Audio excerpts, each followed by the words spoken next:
Apesar de citar algumas coisas por cima, essa análise não terá spoilers. Participe do programa de apoiadores do canal através do Apoia-se. Com 1, 3, 10 ou 20 reais você tem acesso a certos benefícios e ainda ajuda o canal a não morrer, pois eu preciso comprar um telefone novo e montar um PC para que esse projeto continue existindo. Link na descrição.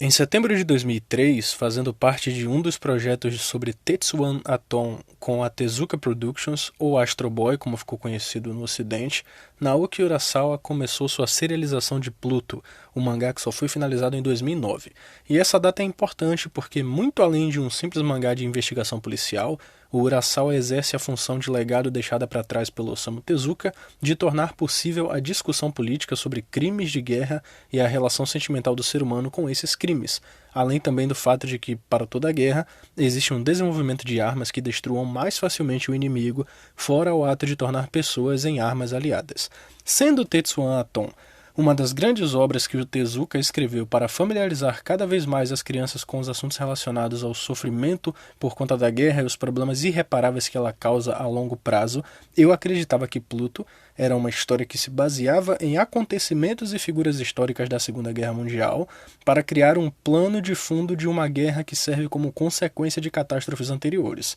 Mas, surpreendentemente, não é exatamente uma criação. E eu acabei me deparando com o vídeo do Rafael Machado sobre o assunto da guerra do Iraque e as peças se encaixaram imediatamente. Os objetivos narrativos são sempre muito claros em uma obra, ainda que ela seja escrita sem muitas pretensões, mas o que geralmente é sempre mais difícil de perceber são os contextos históricos no qual aquela história foi criada e para que ela foi desenvolvida. O entretenimento não passa de uma forma de se expressar, e muito se discute sobre isso ativamente nas subcomunidades de anime e mangá aqui e ali.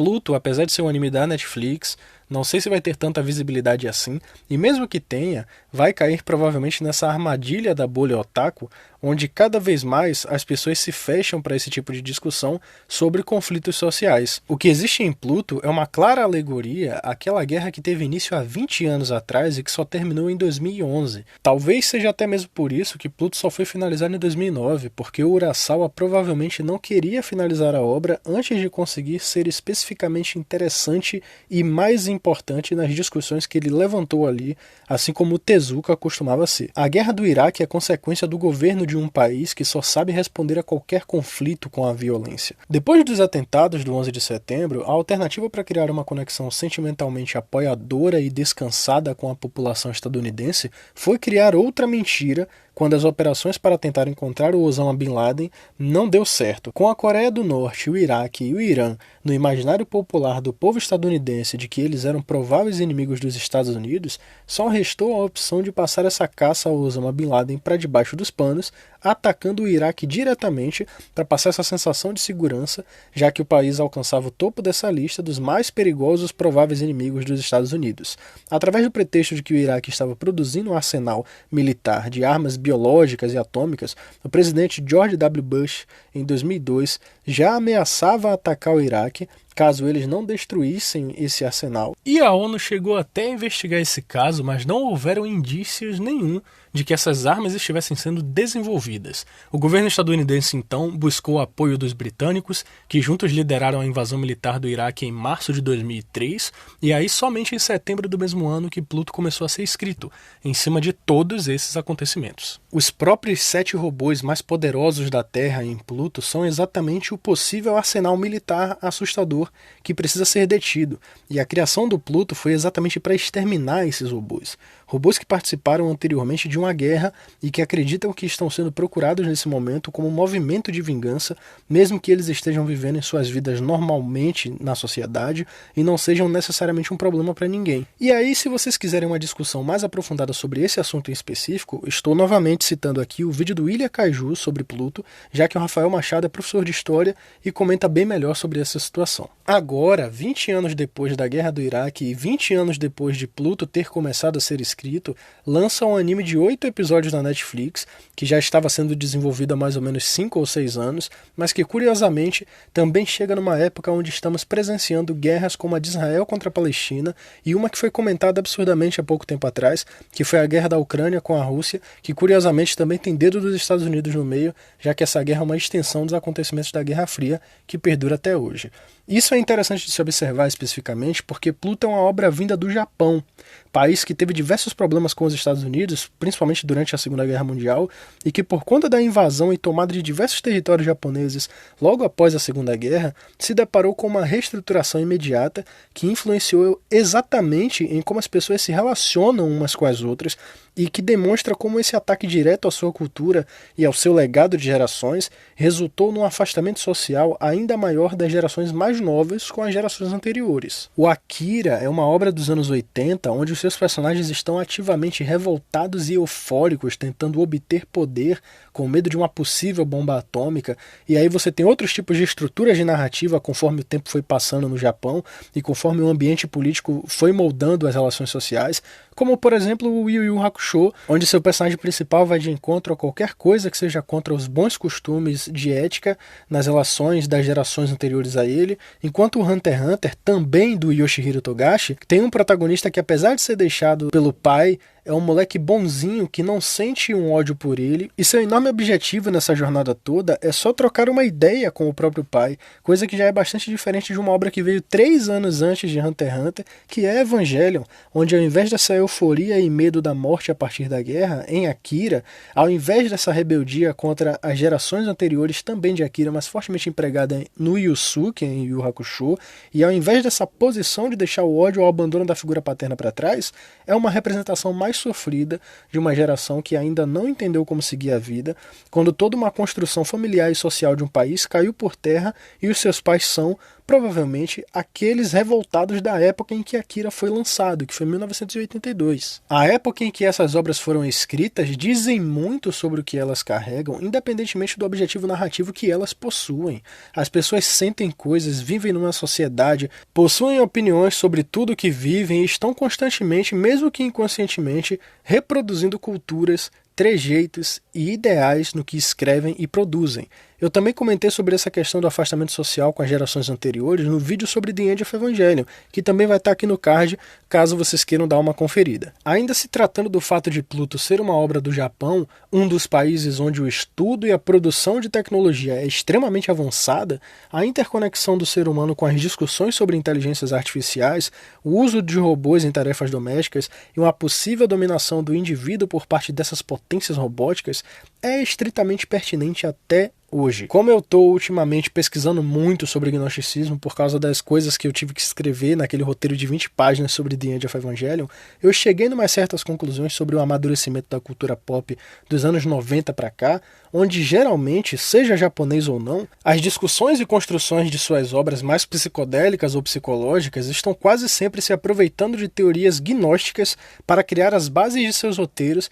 mas curiosamente, mesmo que seja óbvio que nem tudo é gnosticismo, me impressiona que Gnose e Pluto sejam diametralmente opostos. Por mais que seja uma obra originalmente de Osamu Tezuka e por mais que tenha também essa discussão das relações entre o homem e a máquina, que entra no campo da filosofia, o Urasawa está discutindo muito mais sobre como a política faz a guerra e sobre como a guerra inevitavelmente constrói a ponte entre a criatividade e a ambivalência do ser humano em amar a evolução das suas criações e a possibilidade dessas criações se tornarem recursos de facilitação do ser humano nas tarefas mais difíceis da vida, mas ao mesmo tempo odiar os meios que estão sendo utilizados para que essas evoluções existam, que é basicamente o cenário de genocídio no meio de uma guerra. O Japão participou inclusive da guerra do Iraque ao lado dos Estados Unidos, o que é até consideravelmente contra a Constituição pós-guerra do Japão, que restringe sua participação em atividades militares no exterior. Mesmo que o Japão tenha sido detonado pelos Estados Unidos durante os eventos finais da Segunda Guerra Mundial, e mesmo que sua cultura, seus trejeitos e ensinamentos tenham sido prejudicados por conta das relações que ficaram cada vez mais esquisitas ao passar das gerações, houve uma obrigação política e governamental por conta da tomada dos Estados Unidos após a Segunda Guerra em conviver como aliado do país. Todos esses acontecimentos históricos é o que faz com que Pluto seja uma obra de 2003 que discute o medo do ser humano em fazer parte de uma sociedade que esteja submersa em relações cada vez mais próximas da tecnologia. Uma vez que o próprio Japão, como eu falei anteriormente, detém uma das maiores produções de tecnologia robótica do mundo. Obras como Serial Experiments Lain já demonstraram esse medo medo do que essa relação com a tecnologia poderia gerar no ser humano e até mesmo na forma que ele a utilizaria para se comunicar com os outros. Num futuro onde a tecnologia já evoluiu tanto a ponto de inteligências artificiais possuírem uma carcaça física que lhe coloque em vínculo constante e familiarizado com o ser humano, pelas características extremamente próximas ao que seria a aparência do ser humano, deixam de existir as barreiras do ser humano com a tecnologia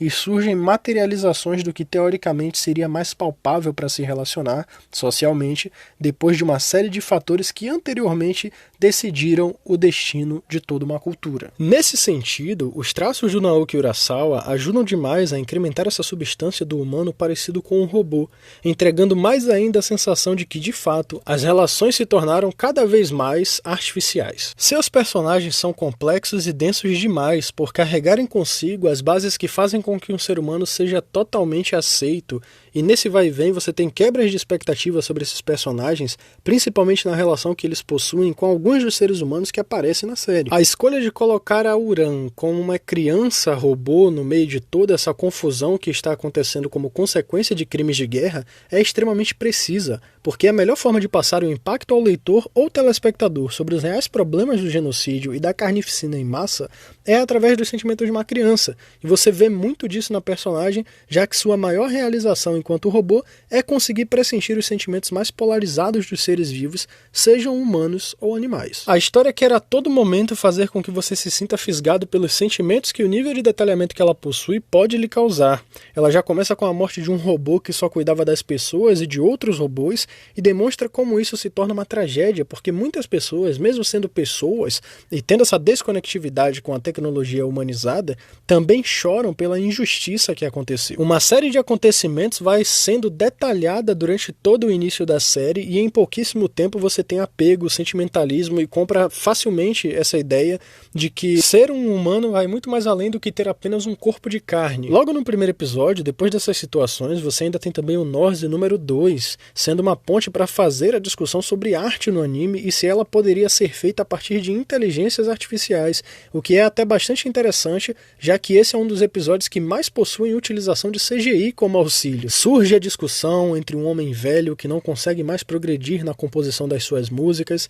e uma máquina que foi criada para guerrear, mas que na verdade tem tantos dados complexificados que o ser humano colocou nela e que faz com que ela queira aprender a fazer música, e isso se trata basicamente da relação do ser humano com as suas criações artificiais e o auxílio delas na nossa arte. E a conclusão dessa discussão no próprio episódio é fazer com que a arte seja aprimorada e levada adiante de uma maneira que talvez não tenha como ser pensada pelo ser humano de uma vez só, com o auxílio do banco de dados inteligente que nós inventamos. E até mesmo os instrumentos modernos como sintetizadores, que são colocados na balança da discussão e são mostrados no anime. Algo muito curioso que me faz lembrar do episódio Ted Perkins, de Atlanta, onde a discussão é exatamente entre uma pessoa mais velha e puritanista em relação à produção de música contra um cara negro de periferia mais novo que curte rap e defende ativamente que as pessoas às vezes só querem se divertir e que não necessariamente a música precisa dizer algo tão incrível todas as vezes, porque entretenimento ainda é entretenimento no final das contas. Você também tem o Brando, outro robô da história que compreende a felicidade que é poder formar uma família e participar de uma confraternização, situações que exigem sentimentos e que são um pouco complicadas de explicar quando você remove o sentimentalismo da equação no momento em que robôs estão ali e eles teoricamente não podem sentir nada por serem robôs, mas o Brawl, que é um robô que voluntariamente conseguiu quebrar o código que impedia a violência de robôs com humanos e robôs com outros robôs, com todos os dados e regras morais que ele carrega dentro de si na sua programação. Então o Urasawa começa a levantar questionamentos sobre o quão complexo precisamos tornar a manutenção e o acúmulo de informações de uma inteligência artificial para que ela se torne imbatível e passe a misturar todas essas informações que ela tem quando seu equilíbrio e regras são removidos e ela está finalmente livre para chegar numa conclusão. Se uma inteligência artificial pode concluir um cálculo matemático absurdo sobre uma construção de uma bomba atômica, por exemplo, então definitivamente todas as informações que ela tem, sem barreiras estipuladas na sua programação, se tornam números e ela pode calcular idealizações a partir disso. É praticamente impossível de acontecer na vida real, mas a discussão é interessante e o medo existe, principalmente por saber que o ser humano é composto totalmente de ódio, que eu acho que é a melhor parte da narrativa de Pluto, onde o Urasawa quer de todas as formas mostrar pra gente que todo tipo de ação que a gente faz se baseia no ódio e que o amor só existe por causa do ódio. Uma coisa não pode existir sem a outra e a gente impressionantemente se contorce muitas vezes na vida para tentar inverter o jogo, mudar a situação e não tem jeito. No fim das contas, o ódio faz parte da gente. As guerras são construídas a partir da imensa vontade de ter dinheiro e poder, além do ódio pelas perdas, seja de algum parente, ou de um legado, ou do dinheiro. Você pode perder o dinheiro e perder o poder se você não fizer a guerra, então o ódio está instruído nisso, está instaurado nisso. O amor ao que se foi e ao que poderia vir se aquilo não tivesse ido embora é o que gera ódio. Nesse quesito, por que inteligências artificiais tão complexas que foram criadas para serem utilizadas como armas em guerras teriam tanta diferença assim do ser humano e tanta regra que lhe impossibilite de criar ódio a partir da junção de todas as informações que ela possui sobre o que é certo e o que é errado? Essa é a grande discussão. Acho que isso é o que faz Pluto ser a obra que ele é. E é também o que faz com que ele consiga dialogar diretamente com o cara que é fã de Tetsuan Atom e o cara que nunca encostou na obra do Tezuka antes, porque apesar de ter o presidente dos Estados Unidos do período da Segunda Guerra Mundial como vilão principal da história, e apesar também de ter um personagem chamado Adolf participando ativamente de uma seita fanática contra os robôs, sua obra não se mantém presa somente aos acontecimentos do passado. Pelo contrário, Pluto é uma obra que dialoga sobre a violência em seu estado mais puro, sendo proliferada em pequenas questões que nem aparentam ser violentas, como o Brando e o Adolf não sendo sinceros ou verdadeiros com as suas famílias e, consequentemente, tornando as relações ainda piores no futuro, porque o silêncio e a mentira são uma das piores formas de violência mais dolorosa que existem. Não importa qual seja a situação, não importa se existe boa intenção naquilo que está sendo feito, deixar de ser verdadeiro e manter um silêncio passivamente agressivo com o outro é um sinal de violência tão profundo que faz parte intrinsecamente do ser humano, de forma que fica difícil sequer conversar sobre isso, como se não soasse muito precipitado de conclusões da obra. A resposta do ser humano para qualquer coisa sempre foi e sempre será a violência. O Urasawa discute exatamente essa inexistência utópica na humanidade. No momento que você cria uma inteligência artificial para te auxiliar nas coisas, outros problemas virão. Pessoas podem perder seus empregos, isso vai causar rebeldia e, novamente, mais violência. A violência é inevitável, e se ela é inevitável, fica aí a reflexão, talvez conspiracionista, do Urasawa, sobre humanizarmos tanto a tecnologia a ponto dessas armas que nós criamos se tornarem violentamente uma resposta a nós mesmos. Complexificar a máquina com estruturas de informações do que um ser humano sente, de como ele se comporta e de quais são os seus critérios para fazer as coisas que ele faz de acordo com os seus sentimentos, inevitavelmente fará a máquina polarizar esses números numa equação. Será que isso pode acontecer realmente? Eu tenho minhas dúvidas, mas também acredito que nós sempre corremos o risco. Afinal de contas, uma das maiores filosofias que temos até hoje, que não pode ser negada por mais ateísta que você seja, é aquela que está escrita na Bíblia, que o homem é quem causa a sua própria destruição. Pluto é uma obra de investigação extremamente difícil de entender, e isso fica perceptível pelas diversas pessoas que leram o mangá e que costumam dizer que a sua reta final é desinteressante ou menos bem escrita do que todo o restante. Não sei qual vai ser a recepção das pessoas assistindo essa obra na Netflix, e confesso que aguardo ansiosamente pelo seu comentário aqui no vídeo para me dizer o que você achou. Mas eu acredito que o que torna Pluto tão difícil de entender